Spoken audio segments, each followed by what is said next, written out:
will be briefed by Vice Chairman of the NTSB, Bruce Landsberg, Landsberg. Happening now. Thank you for being here. As previously mentioned, I'm Bruce Landsberg, Vice Chairman of the National Transportation Safety Board. I'd like to start by wishing a speedy recovery to those who were injured in this accident.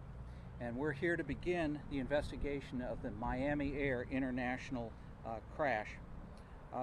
We'll be looking at the human aspects, which includes the flight crew and the cabin crew.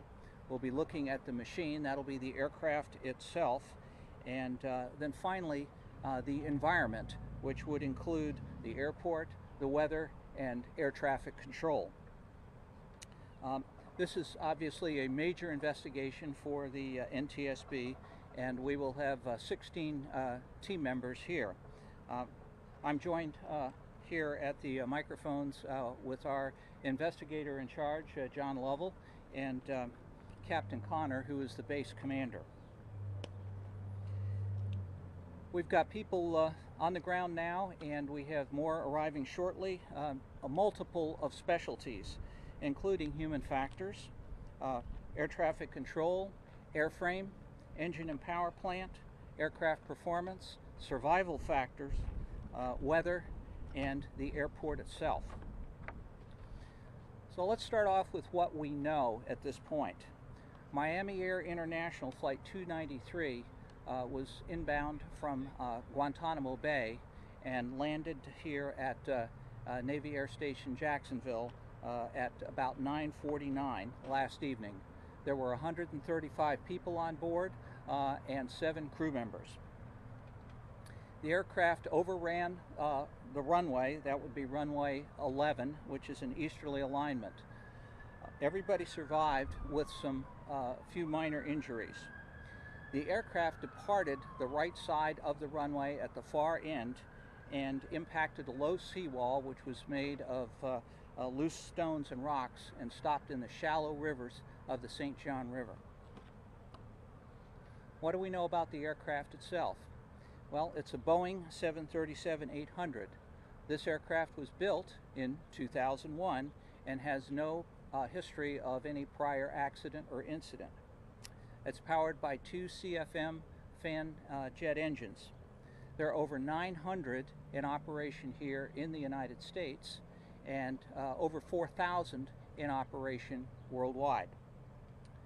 The airport, as I mentioned, runway 11, has an easterly alignment, is about 9,000 feet long and 200 feet wide. The pavement is not grooved. What that means is a grooved pavement allows water to flow off the runway faster in the event of heavy rain. We don't know if that is a factor yet at this time.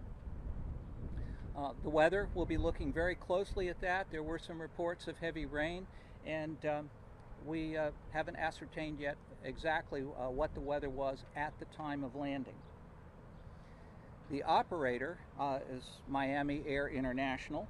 They're a federal regulation Part 121 contract carrier, so they operate to air carrier standards.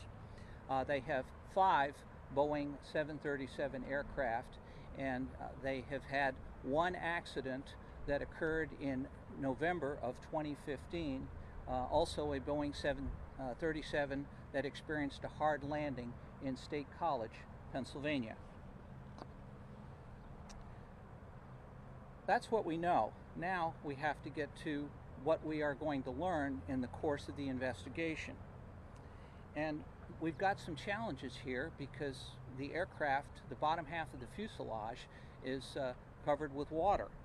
So we aren't able to get to all of the things that we need to get to.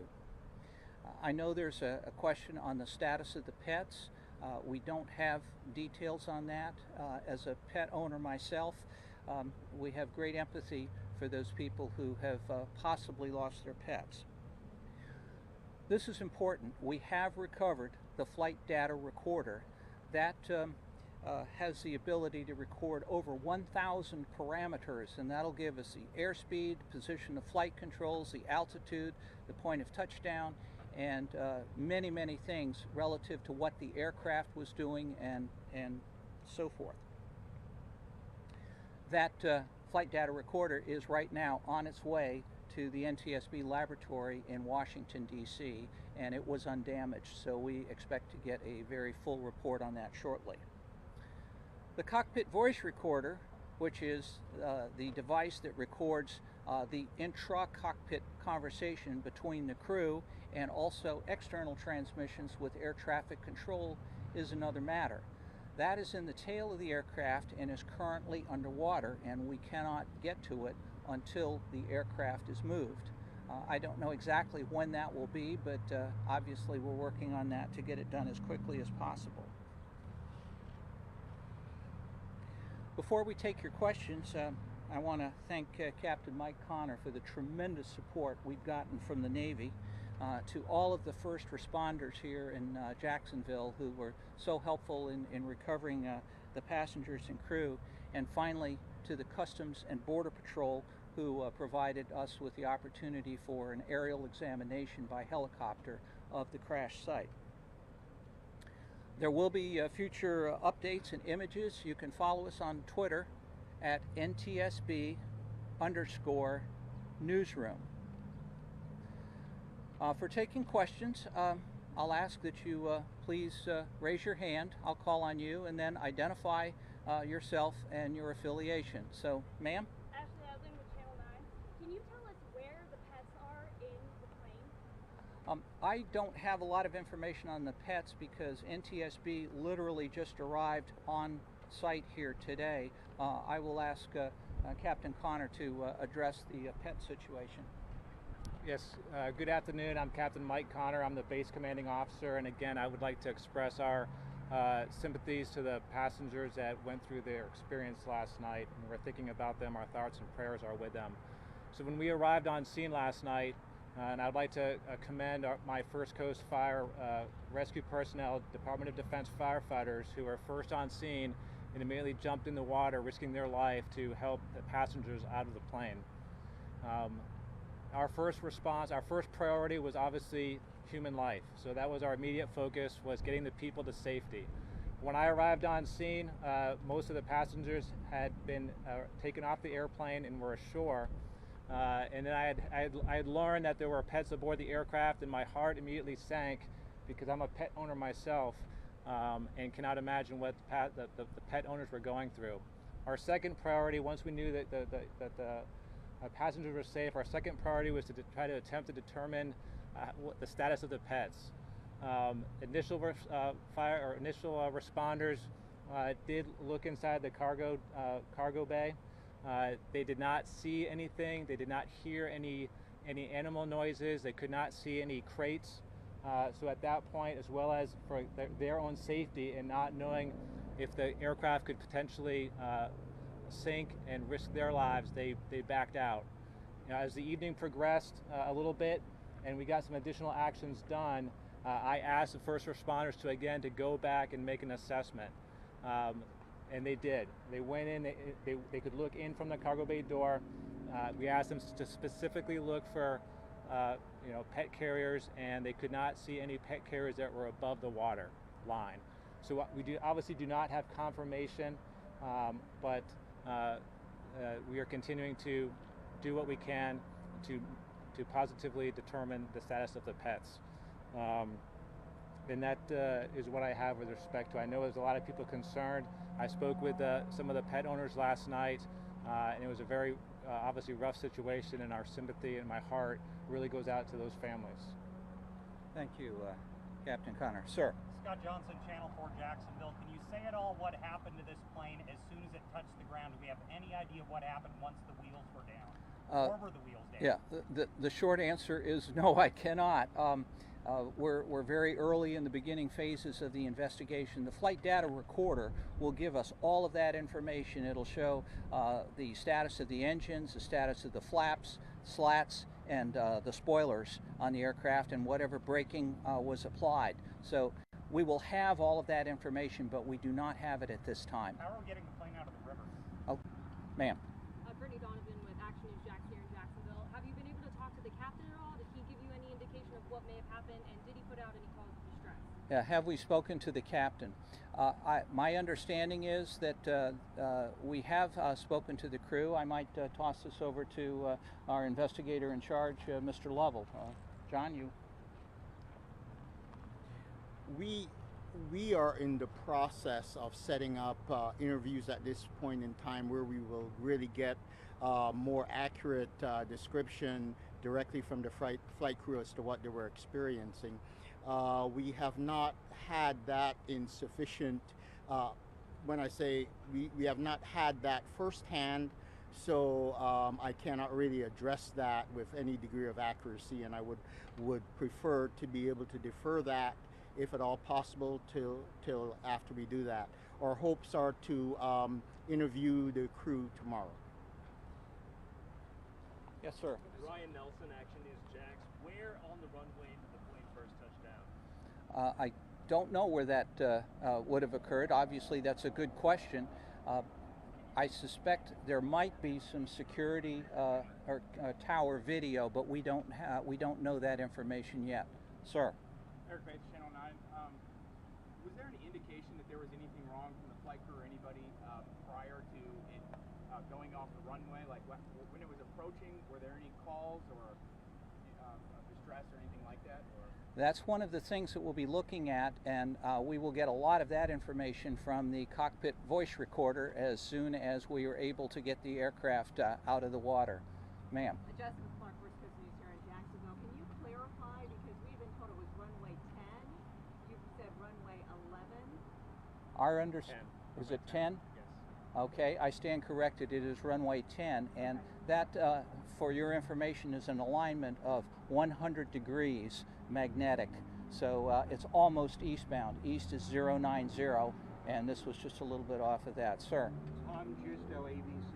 Is the airport closed until the plane is removed? And just give us a rough timeline, if you can. Are we talking about 2 days or a week?